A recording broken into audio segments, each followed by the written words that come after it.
Ми з тобою, можна сказати, за бабусями, напевно, трошки, може навіть родичі, я не знаю. У мене бабуля з Піддержні, якщо ти знаєш. Звичайно, знаю. Звичайно, знаєш, там є таке село Шарки. Теж знаю, звичайно. От у мене бабуля з Шарків. Що родині розбиратися почну зі всіх сторін, цікава родина десь там. Ну я по життю такий простий дуже. І так воно це в кадрі відчувається. І люди, коли на вулиці, вони не соромляться підходити, тому що вони відчувають свійськість, панібратськість відчувають і всі з тобою. Так, я погоджуюсь. В цьому є трошечки. трошечки. Саме тому цей жанр такий, я навіть не знаю. А як ти взагалі цей жанр для себе називаєш? Це що? Я колись сам і думав, теж на якомусь інтерв'ю, чи де я говорю, це гібрид блогінгу, документалістики. Що я 3 дні навіть не читав новини. Це таке щастя повинно бути. Це клас, це клас. Я 3 дні нічого не читав. Це клас. Нічого не пропустив. Це клас. Це останній романтик, напевно, взагалі. Прямо останній? Блін, я просто Не знаю, ти мені чомусь зараз згадав Жадани, якщо ти його цитуєш, то він, напевно, перший. Перший, Да. перший, останній. Да. Останній цитую першого. Дуже мало залишилося романтики, насправді. Всі люди якісь такі прагматичні, ну, більшість, я не можу про всіх говорити, але інколи мені здається, що я ж НАТО. Я ж останній, хто може вірші викладати в Твіттер там чи... Ти пишеш вірші? Дуже багато, так. Да, Офігеть. І всі такі. А чому їх нема в твоїх документальних роботах? А я не знаю, як їх туди підпхати. Я пишу такі вірші, такі якісь інколи, ну я сам не знаю. Ні, що в якості епілога. Складні вірші. А ти сам монтуєш? Ну, повністю сам до нуля ні. Я монтую... Ну, типу, режисерська візія твоя. Риба, ми називаємо те, що в нас. Риба, риба. Де 10 годин потоку інформації суцільної, з якого потрібно щось вибрати. 10 годин. Ідею якусь. Ну, ми привозили десь 6 годин. Це було 8-12 нас боляче катається. Нижче було. 8 ніколи немає, нижче 800 гігабайт ніколи менше мене привозить. Один з моїх найулюбленіших – це ми знімали відео, де починається Дністер. Ага. У нас Львівська область, так? у нас чувак плив спочатку на каяку проти течії, потім йшов пішки і десь посеред поля зустрів якогось комбайнера, який йому сказав: "О, там в полі йди, там починається Дністер". Він знає. Ну, коротше, прям дуже вайбове відео було. І так нам прилітає, що там Сарасята, і ви, що Юсейд. Ой, та ну і що? Стільки всіх І людей, що? І жовтих що? цих таких. Тобі соромно за те, що ти робиш? А я потім ні. І тим паче, я з одної сторони, що те, що спрацювали з Юсейдом, так? Я думаю, та вони нічого не вимагали, вони ніколи не Абсолютно. взяли наш... Ну вони нічого не знають. Ми як були хащери, ми так і лишилися. Ну, вони нам, єдине, що з Юсейд зробили, сказали, вони більш хотіли, що ми могли виграти, тому що про села було важко говорити. Знімайте села прифронтові. А, прифронтові. Ми, власне, їздили прифронтові села. Вони нам, ну було, звичайно, не має бути там сексизму, расизму, куріння в кадрі не має бути. А це у тебе так було? Цього, куріння може бути. Ну, окей, Да, у нас були сцени, що ми вирізали мужика сигарету, його занадто багато було, або мужики там п'ють пиво і щось говорять. І ми такі, блін, класна сцена, ну не лишиш її, бо у них така вимога. Інше, вони ніколи не лізли в нашу політику. Про що ми робимо? У нас та сама історія. Ну, тобто, ці люди, які так говорять, вони нічого не знають, як працює. Це русські ці наративи, вони навалюють, це заходять. А інколи адекватні люди, серед наших знайомих. Що, насиділися на своїх грантах, грантоєди, грантососи. У нас є 3 хлопця військових, яких вже просто я з ними деколи в Київ зустрічався, там мерчем дарую.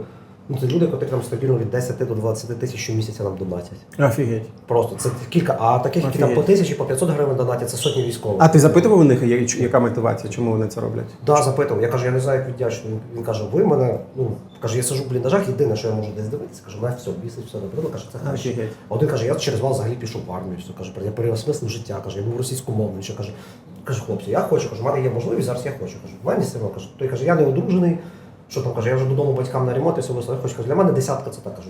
Це моя вдячність за те, що ви робите там. Круто. Друзі, всім привіт. Хух Подкаст знову з вами. Ми прийшли для того, щоб вам принести трошечки позитивного контенту, добрих новин. У нас в гостях чудова людина. Я впевнений, що ви багато хто бачите його в документалках. Він не дуже посміхається в документалках, дуже важку тему піднімає. У нас в гостях Володимир Кохан. Володимир Кохан – український мандрівник, документаліст і співзасновник ютуб-проєкту «Хащі», який досліджує маловідомі куточки України. Це людина, яка є документалістом, художнім, просто творцем сільської художньої документалістики, співавтор проєкту «Хащі». У нас в гостях. Привіт. Вітання, да. Так, мені цікаво, хотів аж перебити. Запросили говорити про веселе, сказали, да, позитивне. Запросили самий депресивний і сумний канал України. Ні, я знаю, що я не сприймаю насправді твій канал депресивним. Та я теж сумним. насправді. Хоч і можна сказати, вайб якогось такого нуару у нього є, але це вайб, який все-таки, ну, підґрунтя у нього є. Ти ж нічого не вигадуєш, правильно? Тобто Ну, ти да. знімаєш реальність. І цю реальність треба теж визнавати. Я можу сказати, попри те, що ми в медіа, що там медіа позитивних новин, ми не живемо в рожевих окулярах, ми бачимо реальність і просто допомагаємо в тій реальності трошечки позитиву принести.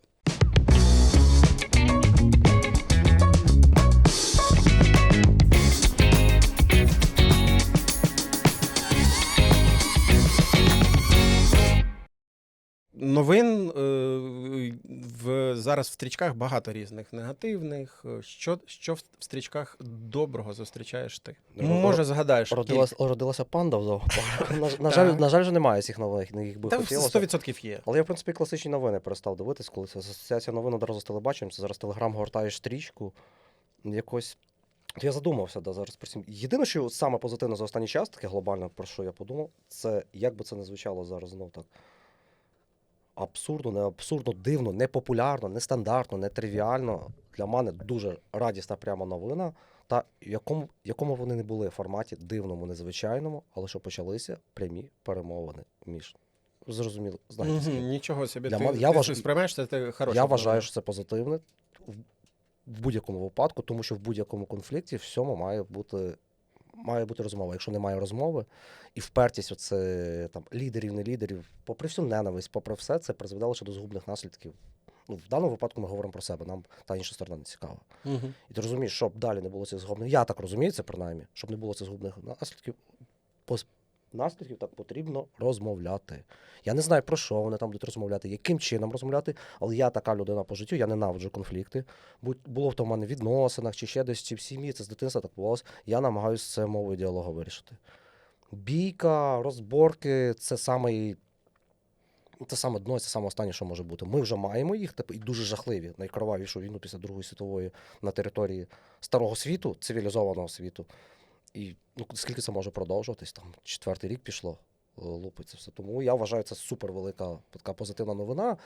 Вона, звичайно, нас багато тригерить, тому що ми хотіли, там, раз вони зіберуться в Стамбулі, все за день порішають, завтра що в нас тут.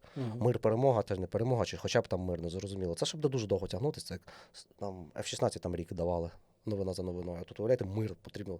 Мир, де вперлися, наш президент впертий чувак, відверто, дуже впертий чувак, а той там ще впертіший. Не буду тут аналогію наводити, зібралося двоє таких лбами і впертих. Дуже багато чого залежить на їхніх особистих зараз принципах, ще чомусь. Я думаю, якби інші дипломати готові були піти на поступки, ще щось. А я зараз бачу їх двох дуже таких принципово впертих. Все, я зрозумів рівень твоєї позитивності. Все клас. Все, тепер, окей, що ще цікавого ти в стрічках зустрічав? Футбольний клуб «Епіцентр» з моєї рідної Хмельниччини вийшов в прем'єр-лігу України. Супер, це мені дуже сподобалося. Хоч він належить Юху. одіозним олігархам, не буду назвати. Це всі знають, кому він належить, боже, «Епіцентр». Герегам належить, яких я, м'яко кажучи, не поважаю. Заряд теж їхніх там життєвих історичних подій, але я радий, що нарешті з якихось 96-го року моя рідна Хмельниччина нарешті представлена в вищому дивізіоні українського футболу, тому що до цього це було після Шепетівського темпу, там нікого не було. Якась собі, ти настільки далеко, пам'ятаєш? Так, я фанат футболу був, зараз відійшов від нього трішки. Але так. Я ж фанат Поділля, а з Поділля не з Вінниччини, не з Хмельниччини, не з Тернопільщини ніколи немає в вишці. От це найбільше питання. Чому? Тому що це, напевно, не олігархічний ніколи не був регіон. Хоча зараз сам собі заперечую. Думаєш, тільки олігархічний? Футбол Футбол може бути тільки олігархічний? Був тільки до певного часу був тільки так. Зараз він здебільшого став аграрний. Але Гереги зараз теж вони ж в аграрний дуже бізнес подалися. Вони скуповують землі багато по Україні. І чому ще так? Да я не знаю, чому так. Напевно, я колись прив'язав до грошей, тому що основні футбольні клуби були Київ, Донбас або якісь індустріальні там райони. А зараз воно трішки змінюється, і я за цього радий. Так, це друга, третя, да.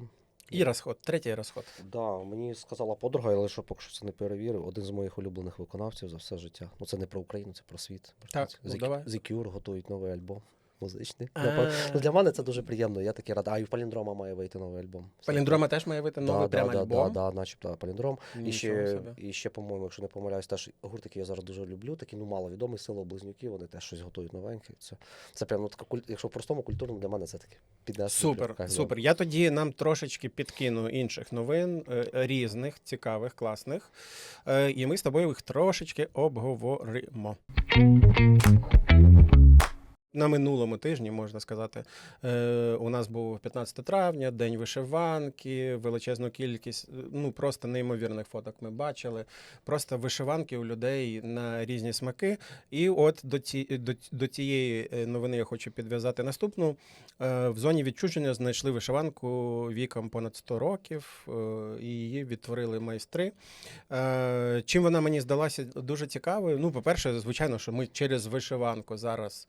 Це такий собі один з дуже класних способів в маси нести культуру, бо ми бачимо, наскільки вони зараз креативні, цікаві. Багато брендів запускають свої якісь власні дизайни, шукають свої власні орнаменти. Навіть я бачив, що у нас була презентована нещодавно військова вишиванка з малюнком окопів. Дуже прикольна форма. Ну, словом, це прям явище. Це дуже сучасне явище. Що ти взагалі думаєш от про вишиванку в нашому в сучасному представленні культури? Та дуже круто є це. Насправді зараз, якщо розібратися в історії, ми звикли, що вишиванка це виключно наша. Це ж трошки не дуже правдиво. Вишиванка є дуже багатьох різновидів, вона, в принципі, була в більшості, не знаю, в європейських, слов'янських культурах так точно. Ну, в Росії вишивати було інше, могли всі. в румунів, в словаків було, і воно, в принципі, було схоже там. Але так склалося якось історично, що ми почали це більше до нас, до українців, і зараз, в принципі, багато хто в світі починає Україну знати через вишиванку. Нас там може Росія критикувати, але ми їх теж за щось там критикуємо, що вони притягують. Це норма один одного критикувати. Ну, це зараз круто, що це дійсно стало прямо таким маркером там в світі, позначенням українців, і те, що зараз з 22-го року вишиванка набула нового дихання, прямо такого нового життя, і вона почала бути абсолютно в різних сферах, абсолютно в різних пластах населення популярною, знову бути і от говорити, різні інтерпретації вишиванок з'являються. Там мілітарі вишиванки, вишиванки від етнодому, вишиванки там що абсолютно міняють концепцію старовинних вишиванок. Деякі люди йдуть глибше, виробники цих вишиванок, і починають дійсно вивчати там вишивку внутрішнього будинка, зовнішні екстер'єри будинків, які відрізнялися в кожному регіоні, і втілювати це на вишивку. І це круто. Воно несе за собою, звичайно, комерційну вже вигоду, так як має бути весь нормальний бізнес, все в світі має будуватися на цьому. Тому що хто там каже, люди стали такі дуже меркантильні, лише все про гроші думають. Все життя так було, тому що якщо просто робити все кудись в пустоту, воно ніколи не буде. Має бути щось і ідея якась туди нестися, і, звичайно, має бути якийсь фідбек, в вигляді просто гроші найкраще, тому що найгірше, що люди придумали, але кращого поки що нічого не існує. Теж так, як про демократію говорив Черчилль, так само з грошима, так? Ну як тоді, згадай, церква тоді придумала... Гроші? Ні, не гроші, а я маю на увазі придумала, що якщо ти заробляєш якісь гроші, віддай десятину, і завдяки цій десятині ми допоможемо тим нужденним, когось щось нема, або навпаки щось зробимо. Може, якщо зараз на сучасність це все перенести, і війна це дуже сильно, що мене дуже надихає, дуже це підсвітило і дуже показало, що це можливо. Бізнеси зараз багато соціальної складової інтегрують свої піар-кампанії, маркетингові кампанії, тобто вони починають підтримувати ці низові ініціативи завдяки якомусь надлишку чи бюджету, який у них є, підтримуючи соціальні підприємства, інвестуючи в громади, допомагаючи будь-чим, що вони вважають за потрібне. Але от ця складова, як на мене, і є рушієм. У тебе є надлишок, ти його віддаєш. А не завжди і надлишок. Багато хто зрозумів, що потрібно актив взагалі вкладати, тому що уявлення про сталий бізнес, який колись був лише, і ще навіть до початку цієї війни ті самі, я вже думаю, чи залишились зараз там в складі Збройних сил підрозділи, котрі що від медійки відмовляються. У 22-му році медійку нікому не можна було пхати. Там завдяки таким, як Азов, там третя штурмова все перевернулося. Вони зрозуміли, третя штурмова, по-моєму, єдиний підрозділ, який не має проблем з новими новобранцями туди. За рахунок своєї чого? За рахунок виключно медійки. Звичайно. Тому що вони зрозуміли, що є 200-300 людей, котрі працюють на медійку, але вони роблять такий феномен, а якийсь умовний корцубілий совєтський чи постсовєтський генерал, котрий сидить в якійсь там 1016-й бригаді, да нахрін нам 20 чуваків, які будуть сидіти за ноутбуком і з камерами. Тут війна, він де фотографії займатися. Інстаграмчики вести, тікток, це дурость. Він так мислить, тому що він мислить по-старому. Це не модерна, не авангардна, не сучасна людина. І він цього не розуміє абсолютно, що весь сучасний світ, хочемо ми того чи не хочемо, але це колись буде вивчатись в історії. Соціальні мережі – це Це революція. Скільки нас там була? Аграрна була, промислова революція була. Вже зараз AI революція, ми вже ще далі пішли. Яка? AI, ну тобто що Ну так.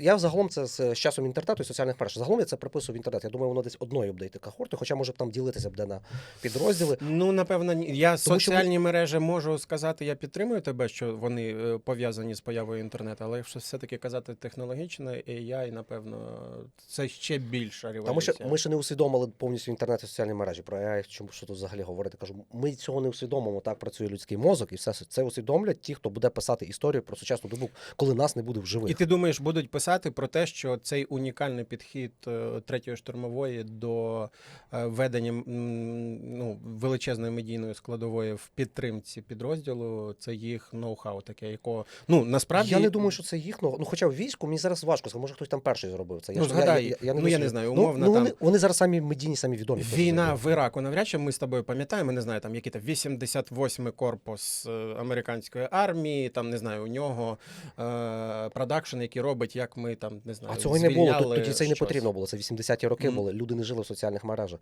Зараз люди, війна війною, але всі все рівно живуть соціальними мережами. Ми навіть не усвідомлюємо, що ми зараз тут робимо. Ми знову, по суті, знімаємо контент для соціальних мереж. Наш проект становився на соціальних мережах ВАС. Ми використовуємо ті інструменти, котрі зараз людство там надбало. Інстаграми, Ютуби, Тіктоки і так далі. Тому подібне це все понеслося. І такі є реалії, це дуже круто, коли є там. Це в будь-якій сфері, зараз ми просто армію навели, в приклад, але це може бути всьому. Це всі самі вишиванці, це в архітектурі, це всьому потрібно рухатись там нога з ногою в час і мінятися. Я теж вважаю, що це інструмент, яким треба вчитись користуватися. Це дуже сучасна штука. Ми обговорювали, у нас в гостях був Ілля Чопоров, який є актором молодого театру. От він якраз таки наводив цей феномен, в якому фактично їх успіх пов'язаний з успіхом тіктоків, які просто через тікток почали популяризувати свої виступи, які просто почали набрати якусь шалену кількість мільйонні перегляди, і вони через це... Таких прикладів зараз. Художники, музиканти, люди будь-які, які займаються, там, не знаю, якимось мистецтвом, вишивкою, ще щось, які в житті ніколи не стали відомими і популярними за рахунок соціальних мереж, коли їм не потрібно ніяких там піар-менеджерів, агентів, нікого. Колись як співаком можна було стати, в Україні, мовно. Пройти на «Співай голос України» або ще щось, або мати там дружбу з Кузьмою Скрябін чи з Іриною Білик, котра тебе десь кудись всуне. Зараз ти можеш просто бути дівчинкою з села, робити це якісно, харизматично, цікаво і зняти кілька тіктоків. З мінімальним бюджетом, з нулем, вам, по суті, гривень. Просто телефон мати і знімати тікток, робити це якісно і корисно. Суспільство тебе саме винесе, абсолютно. В принципі, будуть нас дивитися інші глядачі, інші люди, котрі займаються мистецтвом. Це я для всіх хочу написати, тому що нам дуже часто пишуть в Директ. Дуже часто хтось пише в Директ. Ми новий український канал, ми новий український гурт. Поширте нас, поставте лайк, вкладіть собі в відео. Дуже вас всіх прошу, не робіть так, ніколи не пишіть. Заявляю, на нашому прикладі, канал Хащі, ніколи від початку ми нікому не писали нічого, що нас поширте, нас зробіть, будь ласка. У нас було зараз під час війни, кільком друзям, я писав, що потрібно було поширити відео, ми попали там в бан, і ми просили поширити. Тому що моя філософія, це правдива філософія, якщо ти будеш робити з душою якісно і цікаво, тебе люди самі винесуть. Я з задоволенням сам поширю, якщо це мені сподобається. Якщо мені будуть наярювати по 100 разів в приват, що поширю оцю пісню, а вона мені не подобається, я її не поширю. Або її пошириш, ти все рівно не станеш популярним, тому що тебе ніхто не буде слухати, і моя репутація впаде, тому що, вибачте, я гамно поширюю. Тому мені це нав'язування дуже не подобається, коли є якісь люди, там дуже часто бувають, у нас є музикантів багато. Скільки у тебе цей шлях, от від моменту, як ти кажеш, нікому не відомі Хащі до дуже відомі впізнавані? Це скільки А там не зрозуміла ця градація межа, де ти стаєш дуже відомий. Не знаю, в який момент ти зрозумів, що ти відомий? У нас це швидко відбулося за рік, напевно. За рік? Ми восени 20-го, по суті, випустили перший фільм в жовтні, такий, що можна назвати фільмом, а рівно через рік, в жовтні, умовно, на Іванов вже на інтерв'ю запрошував, що тоді в той час це найпопулярніший інтерв'юер України був. Я вважаю, що це вже був рівень. І в нас за рік до 100 тисяч підписників виросло з нуля практично. І це ми знімали на супердешеву техніку, ми вже там робили експедиції з кіньми, і до нас пропозиції дуже різні, цікаві, величезні летіли. Це за рік все відбулося, за 10-8 фільмів, які ми зробили. 10 фільмів, нічого собі. Десь до 10, так. Це дуже круто. Ну, бажаю, тому що ми робили, я вважаю, знову ж таки, це як секрет успіху, про який я 100 разів говорю, то його немає секрету. Щирість, справжність просто. І займатися тою справою, яку ти дійсно щиро любиш, а не видумувати бізнес-стратегію, що принесе успіх, і вивчити там ринок, найняти SMM-компанію, кучу агенцій, котрі будуть вивчати. Є люди, котрі роблять такий підхід, дуже грамотний. Я знаю таких людей, вони сідають, вивчають ринок, що популярно в англомовному Ютубі, як він буде працювати, за якими алгоритмами, в який час краще публікувати, яку обкладинку робити, який клікбейтний буде заголовок. Ми ніколи цього не робили. Ми робили отак, як поет по душі. Чим відчуваєш, десь ти так і робиш. Я розумію, якби ми ще там в СММ десь вкладалися, воно могло бути ще набагато популярніше. Мгм. Чи приносити дохід там десятки разів більше, щоб ми могли стати успішним фінансовим проєктом. Але я ніколи цього не хотів, і я цим, в принципі, зараз пишаюся. О, це дуже класне зауваження, бо я трошки хотів поопанувати твої тезі. Так, дійсно, я погоджуюсь, якщо ти будеш талановито робити якийсь контент, ти дійсно зможеш стати популярним. Не знаю, наскільки у тебе вистачить часу і ресурсів це робити, робіть, але підхід з пошуком яких-то професіоналів, які на ринку просто зможуть вас, скажімо так, яку-то коробку або яке-то зрозуміле брендування вам допомогти зробити, це теж працює, бо я, наприклад, можу, попри те, що ми запускали величезну різну кількість проєктів, ми досі беремо консультації у професійних продюсерів, які працюють з Ютубом, бо вони просто знають, як ця історія може піти швидше. Погоджуюся, але сама це первинна приклад, ідея. коли ти погана співачка, але в тебе вкладають гроші, тебе пхають, ти будеш на кожному екрані, але все рівно ти підеш небуття там в історії. Ти яким залишишся. Потрібно робити щось якісно, харизматично, цікаво. Я це говорю, це наш просто такий приклад. Повністю відкидати просування не можна. Так. Воно має працювати. Тому що у нас унікальний випадок, ми цього не робили, наприклад. Але так ж не може бути. А просуватися це, да, нормально. Я нав'язування говорив, тому що ти кажеш, може нас хтось подивиться, трошки менше мені будуть писати в Директ з цим. Давайте так. Поширте да поширте. Меседж, величезний меседж від Володимира. Не пишіть йому в приватні, пишіть на пошту. Да. Ні, писати потрібно з багатьох питань. Ну, от з цим з нав'язливим, що, будь ласка, ми новий YouTube канал, а ти заходиш, інколи плакати хочеться. Якість сам цей. Не то, що якість якби це щось дуже талановите було, от ми поза кадром з тобою це обговорювали, ти би просто сам це поширив, правильно? Я 1000 разів буду говорити, гурт «Село Близнюків». Хлопці, я всіх закликаю, слухайте, будь ласка. Я колись про Паліндрома так говорив, він вже популярний. Про Степана не варто вже говорити, він став популярним. Але я починав про нього говорити, коли він не був популярний. Я зараз вважаю геніями сучасної української музики, харківський гурт, котрий зараз в Києві базується. Це молоді по чимось 20 років хлопці, «Село Близнюків». Ось, бачите, я їм пророкую велике майбутнє. Хоча вони можуть залишитись непоміченими десь. Все рівно над Паліндромом трошки попрацювала його дівчина. Паліндром – це дуже популярний реп-виконавець, але все одно це ніша. Зараз дуже популярний вже став. Але я не буду говорити про кого, що мені говорити там про якусь попсу, я про це не буду таке працювати, взагалі я такої не слухаю. Я говорю те, що мені цікаво. Да. Є київські молоді, дуже круті хлопці, Микола Пацюк, теж такий гурт. Я теж їм пророкую хороше майбутнє, якщо вони так далі продовжать. І таке ми навіть з ним нічого не знайомі, вони ніколи не писали, але я закликаю той, хто любить якісну музику, цікавий такий авангардний андерний рок, я пропоную ми послухати. Ми тут додамо посилання на ці гурти, щоб...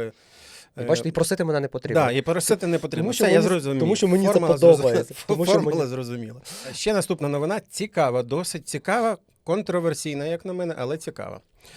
Шах замість копійки. В Україні створили ініціативу для повернення історичної назви дрібної монети, яку пропонують називати шах. Так, давним-давно чув, 2 руками за. Розкажи, будь ласка, завжди був ще до цієї ініціативи. Розкажи, чому? Тому що це самобутнє, це українська давня традиція. Слово копійка мене взагалі дратує, тому що воно асоціюється, знаєте, з ким і як. Хоча це теж повністю неправдиво, але є таке. Я, в принципі, дивіться, суспільство, не українське, всесвітове суспільство дуже важке на зміни і на щось модерне. Це притаманно і нормально для людей. Люди люблять сталість. І вони дуже важко до чогось нового приходять. До всього, прикладів зараз не будемо наводити, їх мільйон в світі є там. За Ейфелевою вежею, з тим, зі всім. Люди радикально сприймають щось нове. Абсолютно. Потім це лише йде на користь. Я так само, я взагалі тут зараз божено полетить в коментарях, що це божевільний говорить. Я це ще з юності відстою.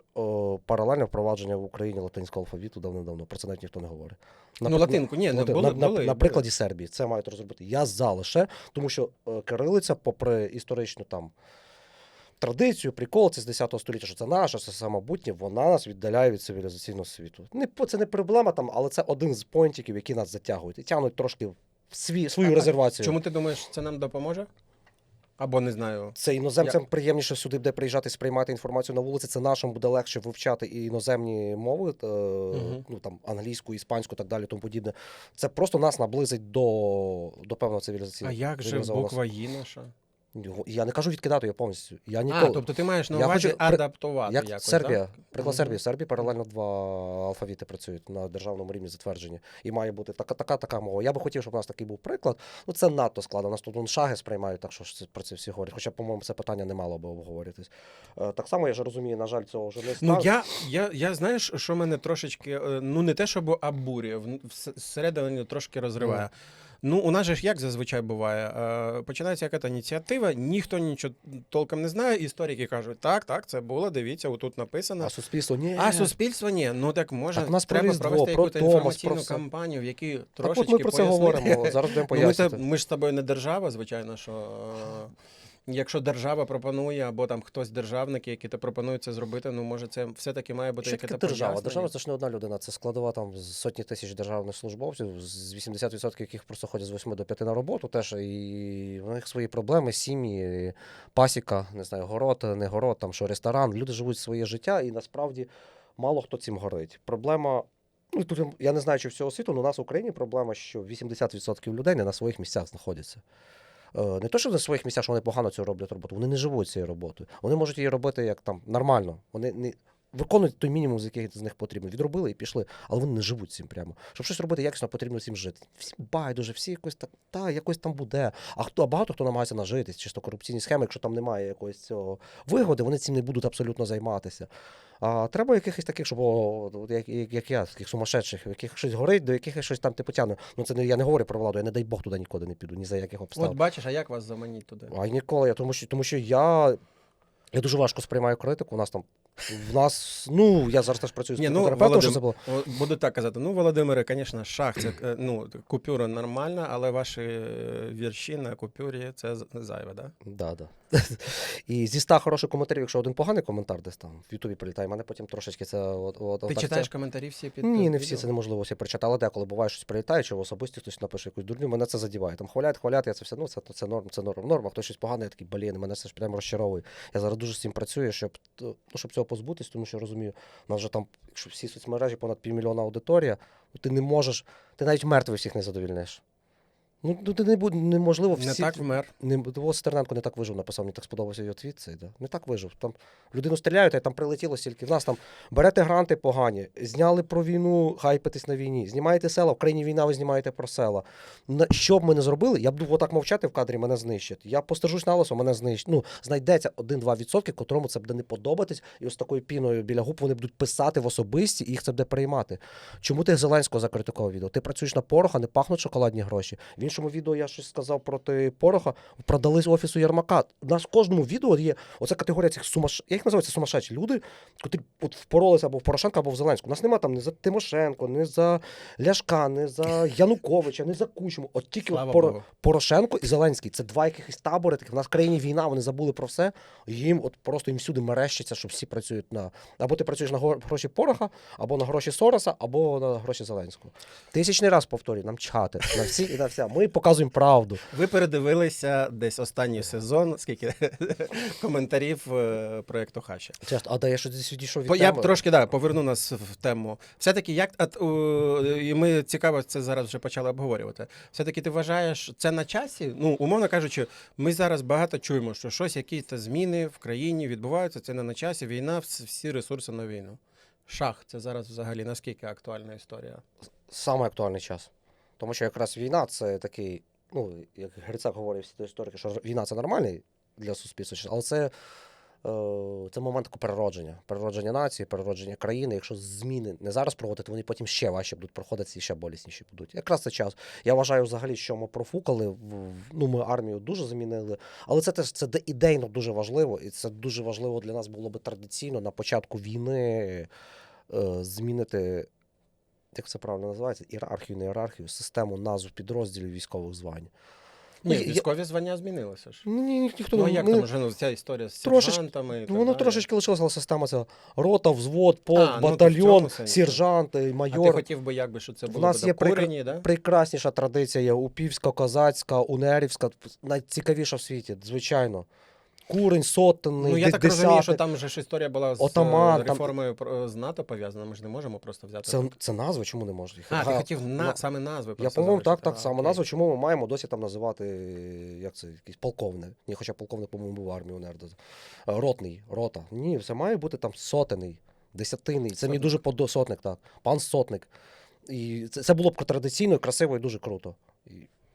А на жаль, цього не відбулося. Напишіть, будь ласка, в коментарях, що ви про це думаєте. Не знаю, не маю тут. То у нас дуже, просто дуже совєтські важко. звання лишилися. Як в Росії, що у нас те саме лишилося, там, типу, товариш командир, що якщо говорять, то я. Ну там наче офіційно ввели зараз в статуті пан і товариш відкинули чи не відкинули нарешті? Я навіть, до речі, не Ні, знаю. та давно відкинули. Ну, ми Ну, ж, але пан мало хто звертається, да всі там або друже. Я дуже це супер крута упівська традиція була звернення друже один до одного віків. Це побратимство, це взаємоповага. І от самі передові круті підрозділи, вони, по-моєму, це і запровадили. Там третя, Азов, все.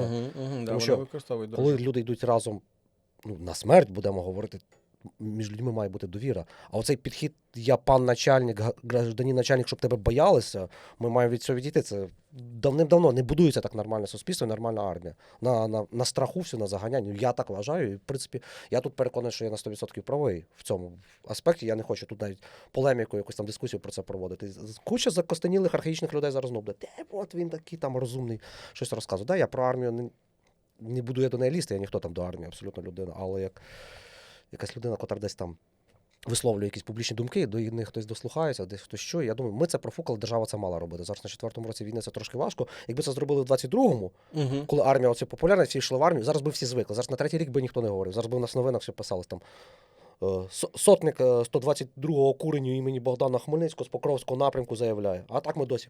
Прес-офіцер, майор такий-то, і в нас оце все несеться. Совєтська балібурда далі. Я погоджуюсь, що це можна було би. Не знаю, наскільки це актуально і необхідно робити зараз. Так Не само знаю. говорить, ми ж порвали адмінреформу. І коли вона проводилася, думав, що у нас з Вінниця повернеться більш до етнографічних таких, тому що ж області, ті, що ми маємо, більшість районів, це ж радянське надбання. Вони це робили економічно, все, але вони не відповідають культурно-етнографічному Ну там розподілу. культурно-етнографічному точно не відповідає, навряд чи могла би відповідати. Я можу сказати, що ми про реформу децентралізації писали дуже багато. Ми дуже активно знімали в громадах.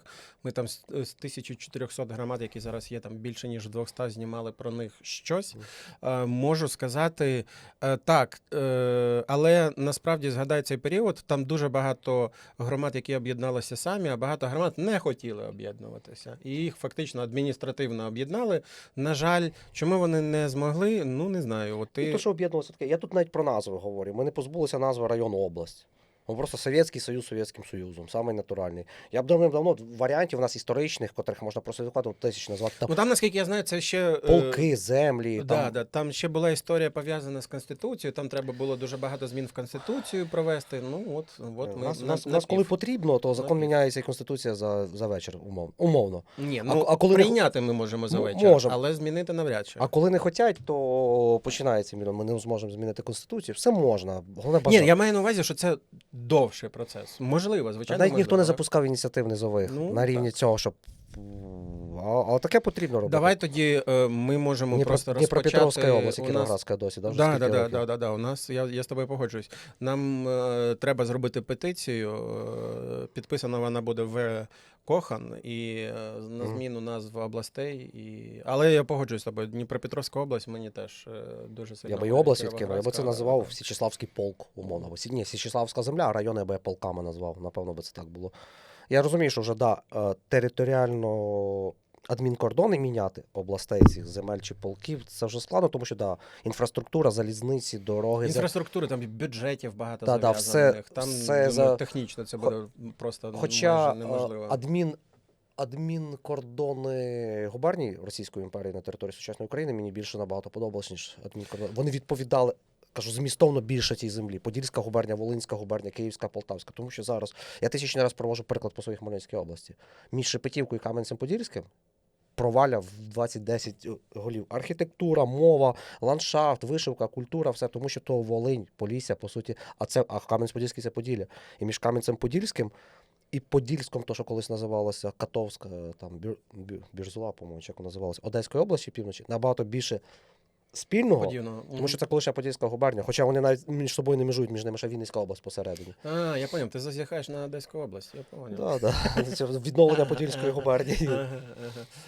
Скажи, будь ласка, от ти багато подорожуєш по таких от хащах, ну, по-іншому це не назвеш, правильно? Тобто ти фактично і назвав цей І проєкт. по Золотих Ну, Воротах тобто, теж подорожуєш.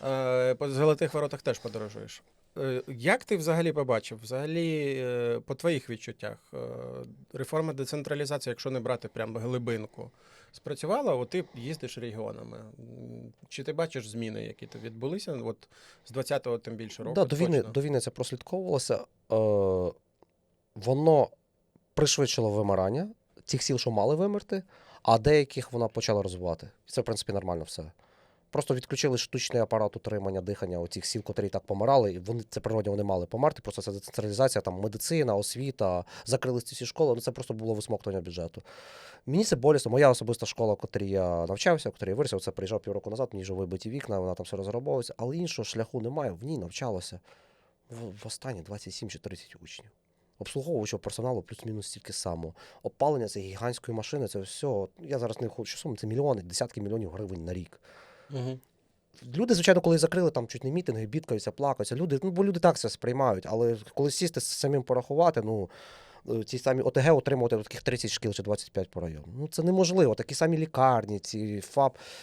Така біда, нема в селі населення, немає дітей, ви не народжуєте дітей. Було б тут 270 дітей, ніхто б цю школу ніколи не закривав. Питання в цьому, що зручніше запустити сюди автобус, навіть 2 рази на день цих дітей завозити, зранку вечором цих 27 дітей забрати і відвезти їх 3 кілометри в районний центр, в центральну школу, в яку ці самі бюджети вкладати і будувати тут басейн, нові футбольні майданчики, ремонти робити. В принципі, це зараз і робиться. Колишній там умовний Віньковецький район, це зараз Віньковецька ОТГ Хмельницької області. Я перепрошую, не завжди це для мене найрідніше, що я знаю, я приклад звідти навожу.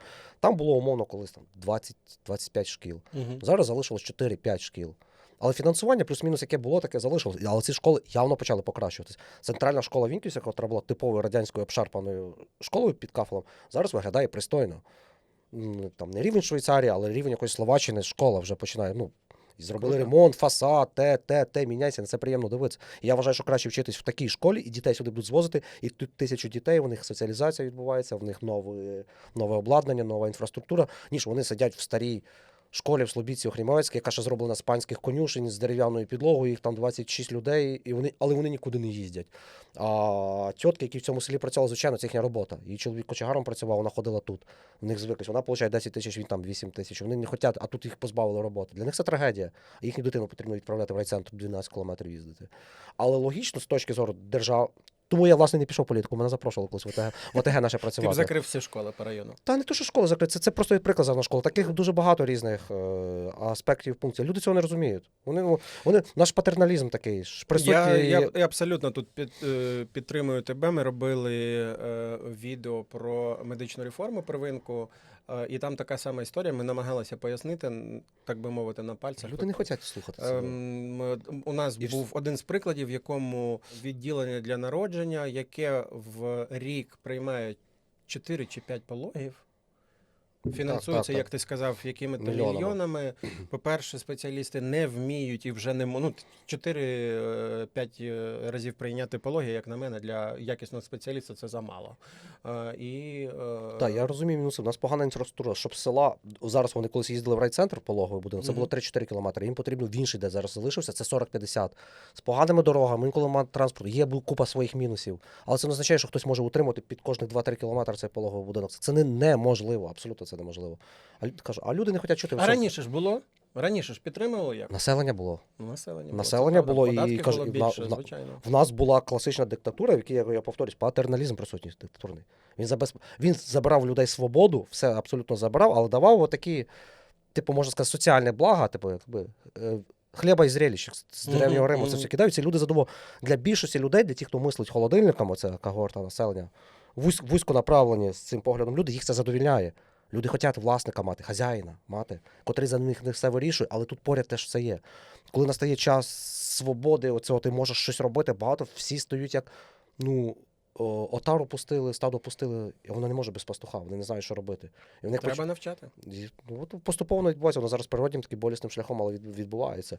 А люди ненавидять, люди всьому ненавидять владу. Просто всьому ненавидять владу, і владу всьому видять. Моє спостереження це неправильна комунікація реформ як таких. Ну, тобто, фактично, всі зміни, які у нас відбуваються, я як людина, яка дотична до медіа, нам приходить дуже багато різних комунікаційних матеріалів від державних органів, в тому числі. Тобто, ми щось розпочали, про це не розповіли повноцінно, зрозуміло для людей. Що ми хочемо отримати в кінці, ми теж не дуже розуміємо, бо давайте ми поки не будемо, ми тільки розпочали. І так далі. Тобто, фактично, будь-які реформи, які відбуваються у нас в країні, вони не комунікуються зрозуміло, що ми хочемо отримувати в кінці. І оце, напевно, найбільша проблема, що комунікація або відсутня, або незрозуміла. А ще й важко комусь пояснити, розумієте, рівень освіти в суспільстві на низах, по селах дуже низький. 90... Інколи в мене ще враження, що розрив між владою або людьми, котрі там роблять медіа, і між простим народом, так званим, він колосальний. Він колосальний розрив, і люди, кожен консервується в своїй інформаційній бульбашці і насправді не розуміє того села, тих простих людей. Я їх зрозумів в їхній недалекоглядності і неосвіченості, коли спілкуєшся з цими людьми. 90% українських селян, або пересічних там в районах, де люди живуть, в провінції, вони не влавлюють і не знають різниці там між виконавчою, законодавчою владою, якимось вибором. Вони взагалі не розуміють, що це таке. Вони досі не знають, яка в нас система виборів в країні, як вона поділена, кого вони обирають. В них лишився в їхньому, я кажу, в розумінні їхнього світогляду лишився цар. Є голова ОТГ, вони зі всіма питаннями йдуть до нього. У мене просто знайомий працює головою ОТГ. Він влада, так? Да? Він мені такі історії розказував, сміятися і плакати хочеться. З чим туди люди приходять? Мені могилу треба чоловіку на цвинтарі викопати, вона йде стукає в двері. Ну, умовно, там до абсурда доходить все. В нас там сусідка мене палить листя. Ну, вони звикли. В селі є батюшка-цар або одна людина, яка рішає. Нам, напевно, і так розробити. І вони всі до нього йдуть зі всіма питаннями. Це якісь такі рішала села, рішала ОТГ. Тут так ж не працює, а люди поняття не мають. Я зі своєю бабусею спілкувався, вона така, а хто ж це має? Хочете наведу життєвий приклад? В селі ж паї є, люди роздають паї. І моя бабка віддала якомусь орендарю, там, аграрію паї. І в селі є кілька різних аграрів. Сусідка іншому віддала. І той сусідці на якийсь там День Незалежності, ще на якісь свята релігійні, приносить там такі подачки, там фляжка олії, коробка цукерок, кілька консерв для цих пенсіонерів. Моя бабуся дивиться, що сусідці дають це. Телефонує до мене і каже, дай мені номер голови ОТГ, ти там з ним знайомий. Я кажу, для чого тобі? Ну, мені треба. Я кажу, для чого? Тому що сусідці принесли олію, а мій орендар не приносить мені олії. І цукерок я такий. Тобто, кажу, ти серйозно? А моя бабуся це ще розумна жінка відносно на фоні інших, така, яка може логіку якусь будувати. Я кажу, ти зараз це дійсно про це серйозно? Кажу, ти ж розумієш, як побудовані взаємовідносини тебе і орендаря, юридично, взагалі, що це відбувається? Це приватний підприємець, який орендує твою землю.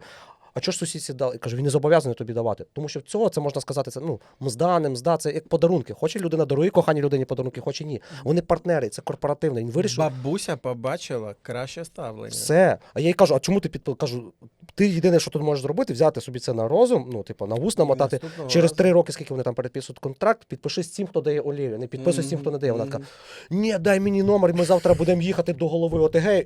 І вони... олію дає. І я це називаю, я це російською хочу сказати, горя тума, оце все. А коли в районі в тебе живе 16 тисяч ось таких людей, плюс-мінус, з яких 90% з таким рівнем інтелекту і сприйняття світу, цей бідний голова ОТГ, я йому не завтра. Він нас, коли він став головою ОТГ, він запрошував мене, мого друга, каже, давайте в команді працювати. Я одразу розумів, що я не хочу лізти в це болото. Я б з ума зійшов там просто. Там такі історії. А коли ще офіційно в газеті районі публікують декларацію, хто скільки отримує, і у нього зарплата там 35 чи 36 тисяч, це, по-моєму, без відрахування податків офіційно. Ці селяни заходять, котрі живуть на 4 тисячі з пенсії зарплати, там дуже часто вчителька на 6, в них озлоба. Та ти буржуй за 40 тисяч, і ти нас дорогу не сипеш, і ти мені навіть не можеш вирішити, що мені олію не дають. У них починається прямо бунт, і ти сидиш і тако за голову береш, тому що розумієш, що в Києві в тебе знайома подушка, яка розливає каву, на Золотих Воротах отримує 42 тисячі, так на розслабончику. І вона ні про що не... вона живе своє щасливе життя. Цей бідний чоловік переживає там пекло життя, це морально, до нього щодня це приходять. Прокльони пишуть там в Фейсбуках всюди, щоб ти горів, власть, ти така, всьому ти проклятий, і він отримує нещасно, там навіть $1000 не отримує. Ну, хочеться плакати. Ти після цього думаєш, боже мій, серйозно, як, ну, до воєнні часи краще поїхати в Польщу на огірки, тихо відзбирати. Як хочеться бути головою ОТГ, щось змінювати. Я б туди ніколи в житті не ліз. Я б туди за $10,000 не пішов працювати. Ніколи. Дуже надихаюча розмова у нас іде. Клас. Хащі, бо такі завжди. Ми трошки по хащах ходимо. Але мені чомусь здається, що знайома зараз на Золотих Воротах, думаю, боже, це він так думає, що я тут нічого не роблю, а вона там... Ні, робить умовно, да, але... Ні, я зрозумів порівняння. Просто в неї моральний тиск на неї абсолютно незрівняний. Там саме страшне, він може фізично, він не наливає каву, не бігає. Там моральний тиск, це психологічно, там таке, що можна... Я ніколи не хочу цього, я піду на будівництво заливати бетон краще носити. Я спокійно буду лягати спати. У мене є наступна новина. Україна активно впроваджує штучний інтелект у всі сфери від оборони до держпослуг. Зокрема, вже тестуються США-асистенти міністра. Тобто США вже приходить в Україну активно. Я бачив, що у нас розробляється мовна модель, LLM-модель, тобто українська мовна модель, на базі якої буде навчена. Що це нам дозволить? Вже міністр наголосив на те, що умовна дія може стати якимось дуже схожим на щось типу Гугла. Коли ти заходиш, просто вбиваєш свій запит, і тобі ця шаїшка допомагає розв'язати ту чи іншу проблему. Що ти взагалі думаєш про появу? Я знаю, що креативна індустрія, ну, в штики зустріла. Багато хто зустрів і багато так нависла для них жахливе майбутнє. Вони побачили в ШАІ величезну конкуренцію і острах. Що ти продумаєш про появу ШАІ взагалі? Ну, острах прям. Єдине, що я можу сказати, що я зараз теж почав його якби в міру можливості активно використовувати, але я його теж вивчаю, тому що він весь час змінюється, і ти інколи вражений від того, що він може робити. Але умовно, якщо колись первинний монтаж фільму я робив за 7 днів, зараз це мені дозволяє зробити за 5 днів, якраз за допомогою ШАІ в багатьох моментах, різних якихось питаннях, навіть в пошуку інформації. Тому що, щоб колись знайти відповідь на якісь питання, я сам мав перелопатити Google. Зайти на 25 сайтів, співставити, порівняти. Він зараз робить за мене це все. Це дуже швидко. В якихось бюрократичних дурних питаннях часто. Тому що хащі це творчість, але все одно, коли в нас ГОшка є, коли ми мали колись гранти, все одно ми маємо якісь ділові переписки, коли якісь рекламні інтеграції, там партнерські з автомобілем, з тим всім. Це купа всякої документації нудної, котра мене просто страшно вибішує і забирає особисто часу багато. Аїшка зараз мені ще йде. Боже, він мене так рятує в цьому. Я таки думаю, добре, що ти з'явився, це вау. Ну, він мені прямо розгрузив 2 дні в тиждень, напевно. І я за цього радий. Але з ним потрібно бути обережним. Чому? Не лаятись на нього, щоб не було повстання машин. Ти настільки думаєш? Ні, це жарт. Хоча я з ним намагаюсь бути вічливий. Але інколи буває до нього грубий. Чому потрібно бути обережним? Я йому так і писав. Він брехун. Він брехун, ви це не помітили? Він мені нагадує дуже інтелектуальну людину, котра не підготувалася абсолютно до занять. Він нагадує мене в студентські часи, котрий виходить до дошки і словниковим запасом починає викручуватися з самої лихої ситуації, в якій ніфіга не розбирається абсолютно.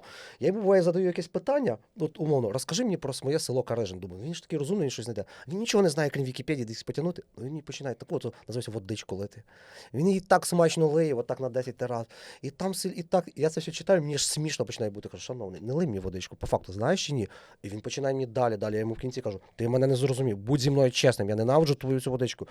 Якщо не знаєш, напиши, не знаю, і я тебе буду більше поважати. Він такий, я визнаю, Володимире, я не знаю. І в кінці, але його треба довести, в мене сварка буквально з ним. І ти вже частіше все більше його поважаєш, так? Да? Ну, ні, але я зрозумів, я спочатку на нього, як то говорять, з руками-ногами йому надіявся, але потім кілька разів зрозумів, що він підводить по інформації. Ну, тут треба трошки формувати і по-іншому промпт. Тобто... Верифікувати потрібну інформацію, знову ж таки, тому що я спочатку йому довірився, думаю, господи, це вже робот, який знає все. Але він кілька разів мені таку дурню видавав. Ну, просто... Критичне мислення не виключаємо в будь-якому випадку. Так, не можна повністю надіятись. Я вважаю, що це круто, якщо до початкового питання. Ти передивлявся документи, які ви відправляли партнерам? Може, там теж була водичка? Ні, начебто ні, документи я передивлявся. Я вважаю, що це круто в будь-якому випадку. Це як ідея, і воно в державі призведе до чогось класного, але... Знову ж буквально на минулому тижні, здається, друг мені з Німеччини скинув статтю, вже дослідження західноєвропейські є, там, що соціальними мережами, вже навіть ЗАІ, що за останніх там рік чи 2 середній рівень інтелекту по планеті, що там на 0, чи на 0,3, чи на 0,3% впав. І всі далі вангують падіння, зниження інтелекту через АІ. Через АІ. Звичайно. Ну, Тобто, фактично, люди дуже розліняться. поява інтернету, поява Вікіпедії з'явилася для того, щоб якось систематизувати інформацію, для того, щоб не ходити, не купляти дороговартісних книг, не ходити в бібліотеки, не витрачати на це час. Ми прийшли до того, що максимально примітизували доступ до інформації, і це інтелекту не допомагає. Так, знецінення музики давним-давно відбулося. А я бачив навпаки цікаве дослідження, яке мені теж сподобалося, в якому сказали, що діти, які використовували під час навчання якщо не помиляюся, з математики, використовували чат GPT, були набагато більш швидшими в розв'язанні задач без використання. Ну, типу, коли вони навчалися завдяки чату GPT, були набагато талановитішими, ніж. Точніше, не я цього не читав, але я можу з цим погоджуватись, тому що я можу таки навести приклад. Я от колись навчався на юриста, і в нас була здебільшого категорія викладачів, котрі за радянською методологією змушували тебе зубрити. Умовно, там цивільний кодекс, кримінальний, чи який там кодекс. Ти маєш зубрити і прийти на пару відповідати. Була, здається, одна викладачка чи дві, котрі підходили до цього, каже, навіть якщо ти юрист, каже, ти не маєш знати на пам'ять цих законів. Ти маєш орієнтуватися в кодексах і в законодавстві, і ти можеш отак розкласти перед собою на столі всі книжки, і я тобі даю питання, читай або пиши. І вона дивилась, і це крутий підхід, тому що навіть в сучасному світі вміння шукати інформацію, вміння обирати, верифікувати її, і компілювати цю інформацію, тому що її зараз дуже незліченно, а не зазубрювати. Це минула епоха, це церковна освіта, ще коли тебе псалми змушували зазубрювати. Я вважаю, це взагалі неправильний підхід. Все має бути, навіть якби я зараз був викладачем десь в університеті, що я б дозволяв всім дітям сидіти за їжкою, з Гуглом відкритим і задавав їм питання, хай вони вчаться навіть шукати і компілювати це, і виписувати. Я вважаю, що це так, це круто і це правильно. Можу сказати, що я от зі своєю дитиною з приводу цього спілкувався, їй 12 років, і вона сказала, що так, да, типу, багато хто зараз в сучасних дітей вже не робить свої проєкти власноруч, це GPT-шка плюс щось. Але я кажу, це все одно інструмент. У мене в дитинстві умовно кажучи, в школі вчителька забороняла нам, я в фізматі вчився, вона нам забороняла використовувати калькулятор. Радянський підхід. Я можу сказати, це було цікаво, вона нас там різним методологіям складання, множення і так далі вчила, але тим не менше, от зараз Воно не потрібно. Я використовую все одно Excel, в якому сам не рахую нічого. Так, використовую формули, а не рахую сам. Бо правильно сказано про інструмент, якщо у людини є інтелект, людина обдарована, в неї є якісь вона по-іншому використає цей чат GPT, ніж той. Будемо казати, це неправильно зараз говорити, це двіжник. Двіжна людина з нижчим типу. Вона по-іншому використає. І це буде видно кінцевий результат. Тому я говорю, якби я викладач, я б дозволяв всім користуватися, я все рівно би бачив різні оцінки. Ти не обманеш навіть той чат GPT, чи мене, якщо ти теж адекватний там викладач, ти це бачиш, сприймаєш. Кожен абсолютно по-різному використає цей чат GPT. Тут я не можу, скажімо так, заперечити це, але я, наприклад, вважаю, що нам все одно треба трошечки наздоганяти. В якому сенсі? Я завжди переживаю, що з появою нових технологій у нас трошечки за цим не встигає завжди законодавство. Тобто, умовно кажучи, я дивлюся, там світові навіть уряди, все одно хтось намагається якось регулювати, хтось обмежувати. От за Байдена США намагалися взагалі там обмежити якось використання АІшок в різних там напрямках. У нас взагалі, я не знаю, чи взагалі з'явиться колись законодавство з приводу АІ, але те, що вони можуть допомогти, якось допомогти нам в законотворчості, в узгодженості законів і так далі, бо я знаю, у нас дуже багато колізій, які неузгодженості законів і тих чи інших. Оці неузгодженості можна хоча б завдяки там АІшки підключити і знайти їх, оці вразливості. Думаю, але побачимо, як буде далі. Поворотки, механізм такий, апарат, але вона поступово, коли, звичайно, до цього дійдеться, має регулюватися якось, і обмежуватись колись має АІ. Але про творчість. Давай. Ми перед інтерв'ю я трошки вам сказав, запитали за вірші щось, я в житті багато пишу віршів, і ми по приколу спробували в одну АІшку, закинули мій вірш, зроби з нього пісню там в стилі емокору якогось. І я саме здивався, в Україні свого часу були там 2000-ні емокорд гурти, але ми послухали цю АІшку, вона зробила за 99% кращу пісню, ніж роблять наші українські там рокові гурти. І ми такі, вау, блін. І чому ти не випускаєш таке? А ми вже думали по приколу зробити перший в Україні ще лайфхак. До речі, хтось може це скористатися, тому що я лінивий, в мене немає часу, але я думав це першим зробити. Є якась же медійність, популярність, якщо я організую захід, скажу, концерт гурту Хащі, так його назвемо. І я там просто прийду з ноутом і свої вірші на аїшку зроблені буду Ну, так а в чому рубати проблема? як діджей. В чому проблема? Може бути цікаво, так? Да, звичайно, чи ні? Значить, приходьте на концерт, десь зробимо. Тільки нагадаю тобі, в хащі не пиши, що ти новий гурт і так далі. Добре. У нас зараз буде блок, який я називаю «Смайла новини». Тобто я тобі буду давати яку-то новину, ти спробуєш вгадати по смайлах. Це новини, які от відбулися от на цьому тижні. Якщо там десь не буду щось вгадувати, я тобі, звичайно, буду трошки підказувати. Але давай спробуємо з якоїсь дуже простесенької новини для розігріву. Сподіваюся, вона буде для тебе дуже простою. Боже, я не дуже слідкую за новинами. Щось. Нічого страшного, Україна, але- зуб чистили, помідори, якийсь даже набір їжі і щось облизується. Господи, що це таке? Ну, щось в Україні Це українські відбулося. новини, так, щось відбулося. Щось з якістю зубів це пов'язано чи ні? Догляд З зубів? якістю зубів.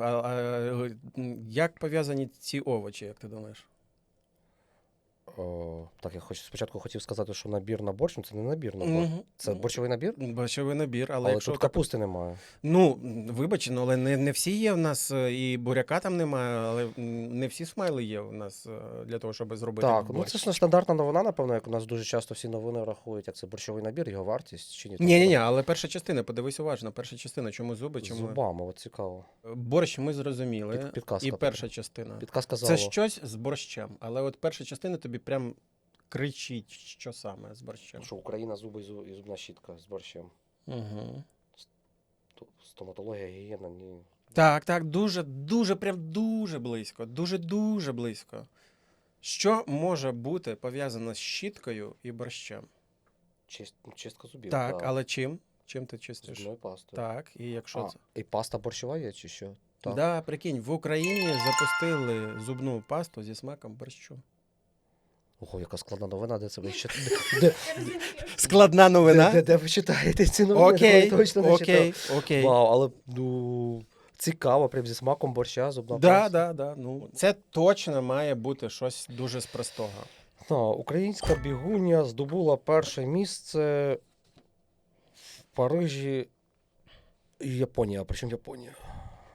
Чи ні, це не Ейфелева вежа? Це Ейфелева вежа, так? Ні, це не Ейфелева вежа. Це щось, значить, Токіо Токіо, якась вежа. так, це Щось правда. в Токіо, в Японії вона щось перемогла, зайняла перше Да, місце по бігу. ну, я, звичайно, підкажу тобі, це була Ярослава Магучих, яка виграла золото на первенстві, яке відбувалося, відповідно, в Токіо.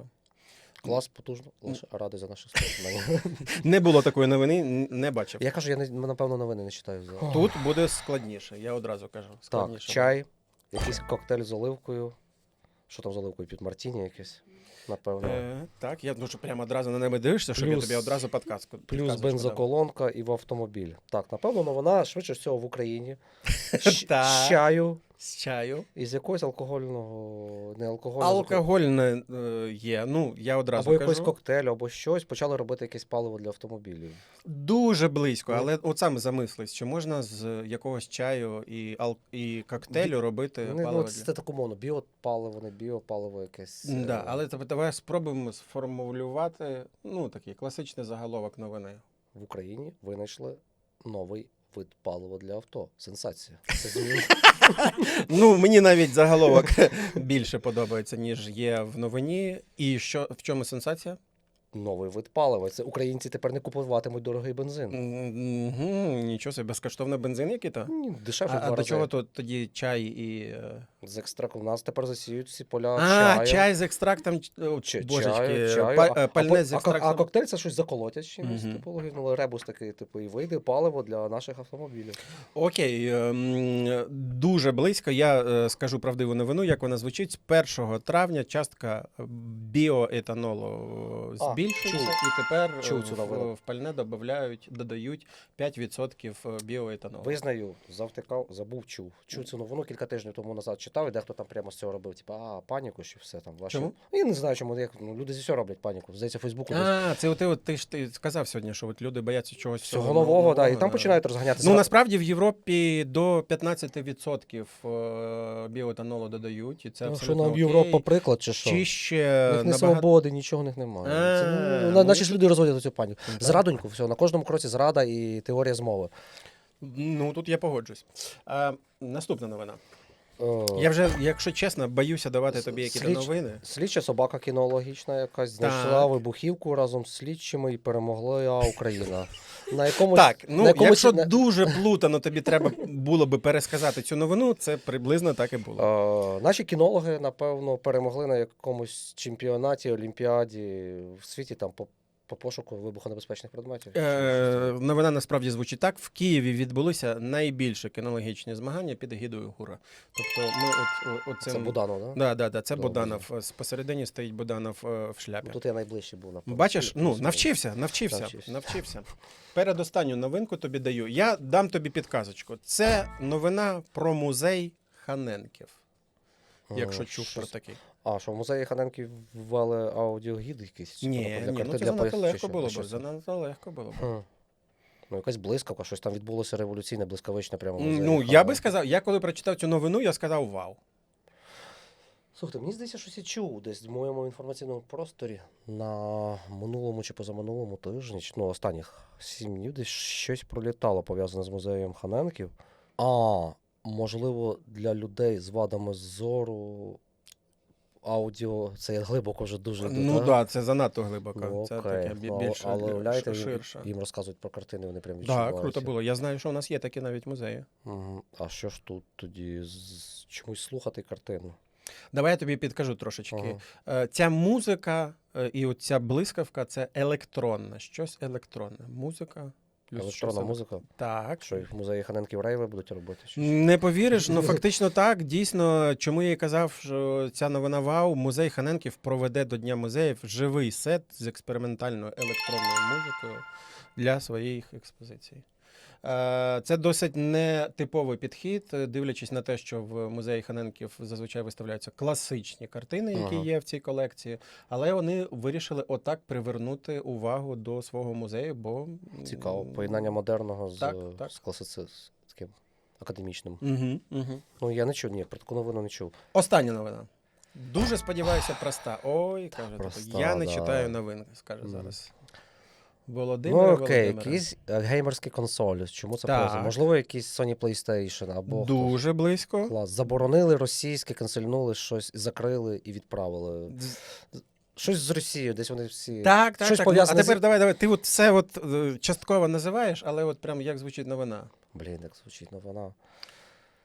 Sony PlayStation, щось Sony з PlayStation, Росії, щось закрили. Все, от прям все Офіс повсюди. Sony PlayStation закрився в Росії, виїхав. звідси. Заблокував всі акаунти в Росії. Клас. І самі виїхали. Ні, чи їх в офісі Не знаю, я не Ага. бачив, чи виїжджали, чи не виїжджали. Але... Клас. Оце позитивна новина. Позитивно новина. Да, супер. Супер. А всі попередні? Хороші. Хороші, все зрозуміли. Розпочнемо бліц. Можеш довго, коротко, як завгодно відповідати. 3 топ речі, які ти обов'язково береш в експедицію. Рюкзак, взуття, спальник. Яку руїну ти мрієш побачити відновленою в Україні? Їх так багато. Одну, будь ласочка. А можна по-філософськи дуже? Можна, скажи, як думаєш? Я повернуся до Скрябіна, і це буде відповідь на питання. Моя країна суцільна руїна. Ну, нам стільки не дадуть. А вона ви ж дали пофантазувати, помріяти. Я хотів, щоб всю цю руїну, країну відновити, а щось одне. Ну давайте так щось корисне зробити. Тараканівський форт. Яке місце в Україні для тебе неочікувано стало найулюбленішим? Полтавщина. Полтавщина? Так. Якесь конкретне щось місце якесь? Чи в цілому? Околиці довкола, от я сказав в попередньому інтерв'ю Лубнів, і мені в коментарях теж переснесло. Дуже любить. А, ні, це я в Твіттері написав. Любить Лубни, але навіть не знає, що правильно Лубен. Тоді, напевно, околиці Лубен. Тому що я не знав, як правильно там відміняти. Лубнів, Лубен. А що тебе там надихнуло? Типу, географічно красиво, там якісь історичні. Так, і щось особистісне дуже таке. Близьке, щось особистісне. близьке до душі мова, ще щось, да. Угу. Бо закохався в дівчинку звідти, і це все мене прямо. І вона мене прямо от воно прямо як, до цих от місць. воно як. Да, це було сильно. Зрозумів. Твоє найулюбленіше село в Україні, не рахуючи рідного. Село прям. Ну, ти ж там їздиш по селах? Ох, як важко, прям село. Одне єдине село. Окей, Великий Олександрів. Це яка область? Хмельницьк. Хмельницька область? Далеко не Да, це. ну просто знову на порі, там неймовірна краса, природа, дуже класна річка, поєднання, такі гори, ліси, відносно непогана туди дорога. Це ми планували і плануємо на майбутнє там фестиваль хащі робити в цій Фестиваль хащі навіть так, плануєте? такі хотіли збір, тому що дуже багато людей просять з нами піти в експедицію, зустрітись, теж постійно пишуть ще щось. Це ж нереально фізично. Ці запити, і ми думали там влітку проводити. Там внизу є хутір такий, є і гамарня, і, боже, як воно називається? Я ж забув, Слухай, що ну, воно закинуте повністю, там не живе жодної людини. Ну, на Великому Олександрі живуть на горі люди, а туди внизу під річкою нікого не живе. І ми прямо думали за рахунок нашої медійності залучати туди теж людей, багато хто буде приїжджати. Я думаю, там кілька тисяч людей, бо напевно як хоче. Вудсток буде, да? Що, Ну, типу, спочатку зібрали 100 людей, а там приїхало 100 Можна тисяч. жити от спочатку буде жити в наметах, якусь музичку, от я зможу, кожен хоче зі мною там поговорити, якісь лекції, а тут я зможу перед всіма повиступати, якось на інтерв'ю зараз з вами, а ми зможемо вживу поговорити з людьми, живе інтерв'ю і зробити якусь корисну справу. Наприклад, я хотів відновлювати прямо якісь традиційне щось українське, наприклад, толока. Давайте почнемо хату мазанку. А коли у нас буде 1000 людей, ми за 3 дні зробимо хату мазанку. Умовно, ми замісимо глину, солому, ногами, зробимо ці відновимо і там відбудуємо. Ну, це я зараз так можливо де утопічно трошки про то там фантастично міркую, але загалом це цілком реально втілити. Щось мінімум там прибрати від сміття цей каньйон, прочистити річку, там повирізати хащі, якусь таку користь приносити і поступово в мріях моїх було б повністю відновити це такий хутір, зробити таке дауншифтерське, хай там де поселення, куди б могли ті самі айтішники приїжджати, і де можна було б селекціонувати аудиторію людей, щоб туди приїжджали креативні, цікаві, творчі, саме головне, свідомі люди з позицією. А як ти їх визначиш, цих свідомих людей? Диктатуру будемо будувати, буду сидіти там та жартую. Да. Я думаю, що будуть притягуватися до подібного подібні притягуватися. Ми там будемо говорити про таке мистецтво, крутити таку музику, займатися такими речами, що умовних рагулів це буде відлякувати. Там не буде шашлика з шансоном, там не буде ядка й музики з колонок на кожному кроці. Люди будуть говорити про мистецтво, про високі речі. Іншим людям там буде не цікаво. А ті люди, котрі будуть займатися цими речами, вони відповідно не смітять, вони відповідно мають життєву позицію. Я вважаю, так і це буде робити, працювати. Крута ідея. Крута. Що найбільше тебе надихає в сучасній українській культурі? Мене музика надихає. Я живу музику. Музика для мене це знову ж. Звертаємося до Юрія Я Жадана цитував до інтерв'ю Юрія Андруховича, можу цитувати це його з Московіади, здається, там є фрагмент, що там про Отто фон. Без музики Отто фон, ти сучий скурлий пес, ти гидка потвора, там так далі, ти ніхто. А з музикою Отто фон, ти людинолюбець, геній, поет і так далі. Тому подібне. Я казав, це Отто фон замінити на Кохан В, це точно про мене буде. Музика для мене все. І це в українській світовій культурі. Я колись багато про це навіть думав. Там, знаєте, це дурні такі питання про те, а що б ти хотів, осліпнути чи оглухнути? От вибір цей дурний. Я подумав, напевно, що все ж таки осліпнути, тому що мені без музики важче було б без чогось, ніж бачити. Музика мене надихає, музика мене вводить в ейфоричні різні стани, заводить з них. Я живу музикою дуже.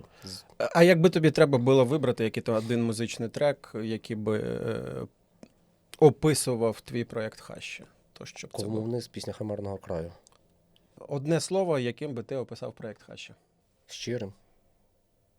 Це був Володимир Кохан. Друзі, дивіться український YouTube, підтримуйте незалежну журналістику. Дуже дякую тобі за розмову. Дякую дуже вам за запрошення. Думаю, буде цікаво і дурні я знову не наговорю.